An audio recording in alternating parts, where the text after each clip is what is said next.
Hey, this is Tim. I just want to do a quick update to show everyone my advanced bounding volumes. Basically, what you see here, I've got all these are actually part of the same structure, and I want to show you a couple things here real quick. I want you to notice, I'm going to look up here first. Notice how the ball completely penetrates into the geometry here, and then into what this is. This is the lowest child on that tree, and basically what it does is, those not familiar, bounding volume hierarchies, they can be used to improve performance or increase accuracy without nearly as much cost. Everything you see on here is an OBB. I know it's not a lot, but essentially what it's happening is it's checking. There's a sphere actually around here. It's invisible because just making it visible wasn't practical. So there's one layer.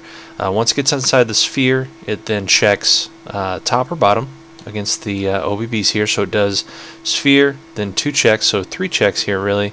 But once it actually gets into here, it's actually going in to doing 4 checks. So if it just hits in through here, it does sphere, 1, 2 OBB, so that's 3 different levels.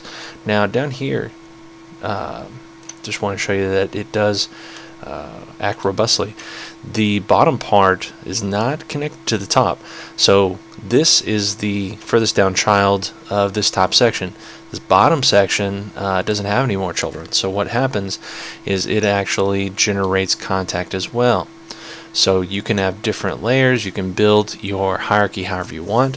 It's actually a very easy process here, and as you can actually see here, this is where I'm actually creating it.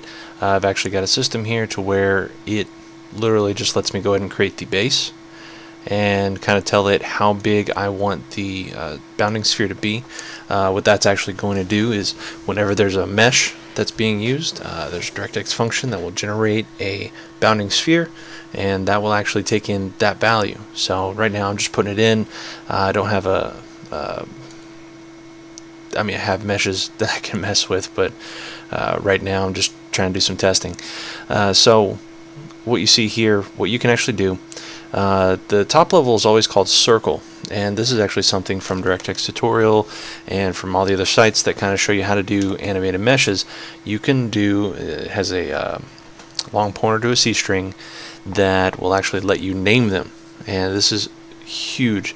What this allows me to do is actually have a map in there that lets me go ahead and have very easy lookup and direct access to my iterators.